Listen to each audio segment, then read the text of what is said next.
Hello, it's the Haunted Informer, and today I'm telling you the specific reasons why I thought Reaper's Revenge was my favorite attraction I've ever been to, and the reasons why, just the main reasons why, and I'm going to elaborate upon certain attractions I didn't talk about, like Lost Carnival, that I didn't talk about in my official Reaper's Revenge video, and thank you very, very much for the support on that video. I have 1,000 views on that, which is completely insane. I had no reason to believe that would happen.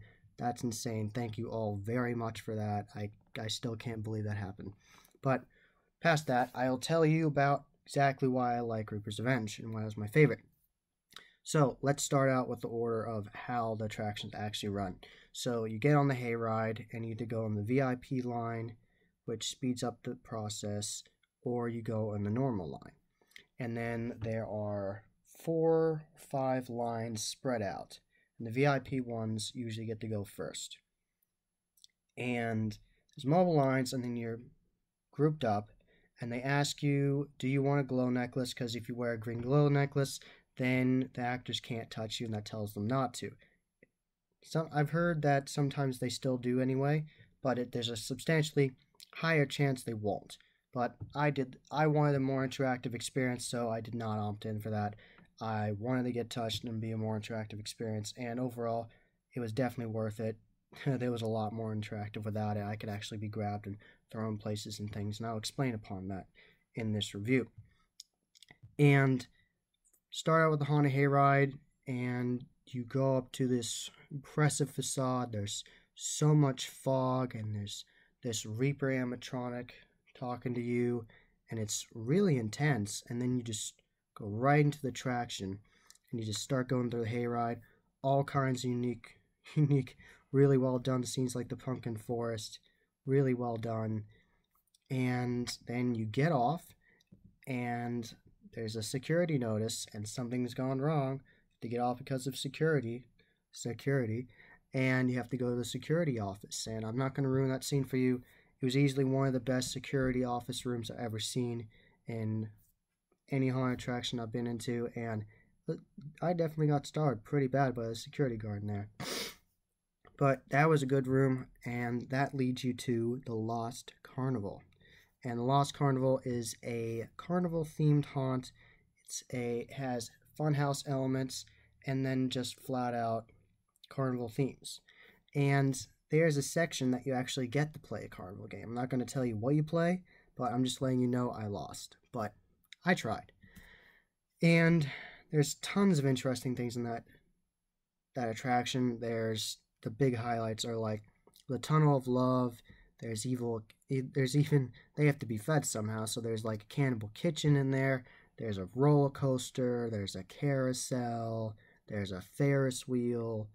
It just goes on and on and on. There's an extended funhouse area that's very disorienting and well done. It's just the overall attraction was very well done. All the clowns in it were totally in character. They weren't just your normal clowns where they're like, blah, like that. They actually legitimately tried and having a good time. And there wasn't a lot of Silicone Mask Reaper's Revenge overall. It was mostly either practical effects of just basic paint for the character or basic latex appliances and things. But a couple characters did have masks and silicone masks, but overall the cast did not. Mostly makeup. And that's not a bad thing.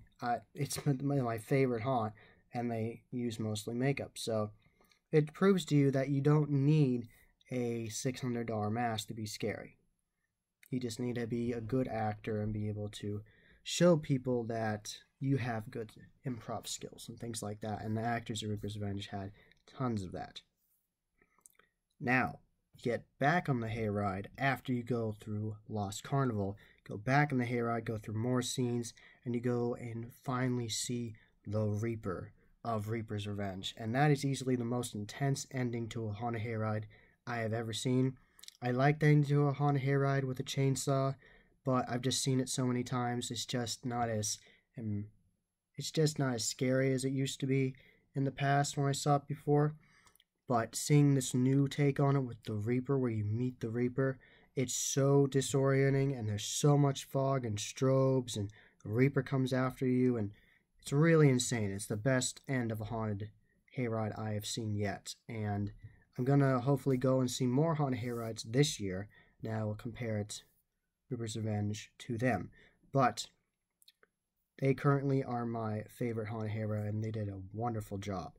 And then you get off the haunted hayride, and they say you survived the haunted hayride and other attractions, and you get off, and there are a couple porta johns, and you can go to the bathroom if you need to, and then you can go in pitch black. And a few years ago, they built a huge, new, big, really well done facade for pitch black, and it says Pitch Black Company on it, and it looks like a bunch of bricks, and it's really well done. It's a professional facade, and you go up and you go to the front door, and Lucifer, I tagged her in my Instagram post of this, and she answered, and she makes sure you have an appointment. No appointments, no entry. And she was a great character. And you go in, and there's all kinds of disorienting effects in there. And it's not just, like I said in my Reaper's Revenge video, I'm not going to talk about a lot in this because I talked about it a lot before. But I'll put a link in the description below. I'll actually put in a card up here in the corner. I will put a card for my past Reaper's Revenge video, and you can see that if you want me to talk about Pitch Black in particular an extended amount of time. But I'm going to give a quick excerpt of this and then go on to Final Attraction Sector 13. But Pitch Black was easily the scariest haunted attraction I've been in ever. Very, very, very intense. You had no idea where you're going. Tons of twists and turns. Sparking chainsaws in the dark. It was insane. People coming out of nowhere. People grabbing your legs. Really loud soundtracks. It was easily the most intense, scariest attraction I've been in ever. And I'm very interested to see if the haunts I'm going to go to this year are going to surpass that. But I am not sure if they can. It was really intense. And then you can play zombie paintball if you want to. At the end of Pitch Black, you go out, and there's a bench where you can sit down and just calm down, and then there's zombie paintball. And I played zombie paintball. I paid $5 in cash. That's how much it costs. And I got to shoot paintballs at some zombies. And they had some road signs and some couple targets you shoot at, and there was 2 live zombies that you could shoot at. And that was fun. I'd never done that before, and it was a great time. And now to the last attraction, Sector 13. I'm saying that right, Sector 13. Some people say Section 13. It's funny. Sector 13. And that was easily the best post-apocalyptic haunt I've been into. Right off the bat, there was a intro with an intimidating, good backstory explaining why there's a post-apocalyptic world and what's going wrong. And then you can be deemed infected. And I was one. I was infected. Deemed infected. And it's a very intense beginning. You're getting shouted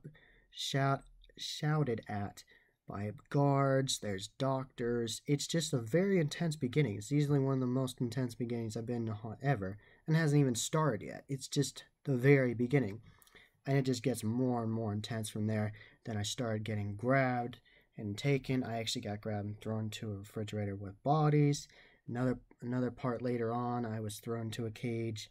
Another part, I was thrown to an operating table, had my leg sawed on. Tons of interesting things, and there are one area in particular that was so strobe lit, I had no idea where I was going. I almost walked into a fence. I was feeling my way. An actor grabbed me and told me where to go. It was a really well done attraction. Definitely check them out. And that was my overall why I liked Reaper's Revenge video. If I was trying to give you all any details that I missed in my official Reaper's Revenge video of the review I made for it last year. And I hope that clears any questions or comments you had about it. And if there is still question and comments you have for me about Reaper's Revenge, definitely put that in the comments below. I will try to answer you as soon as I can. And that was the Haunted Informer. I hope you enjoyed. And this was a long video. I'm sorry if you don't like watching long videos, but this particular video was long because I wanted to give you all the details and try to tell you things if I missed out on anything. And I am on social media. I am on Instagram, Facebook, and Twitter. And on Instagram, my username is haunt_informer. So again, haunt_informer. And on Facebook, I am The Haunt Informer. So again, The Haunt Informer. When you look it up, start following the one that has the crow profile picture like the one I use on my YouTube channel. And I'm on Twitter, and my Twitter handle is @HauntInformer. So again, @HauntInformer. And as always, happy hauntings.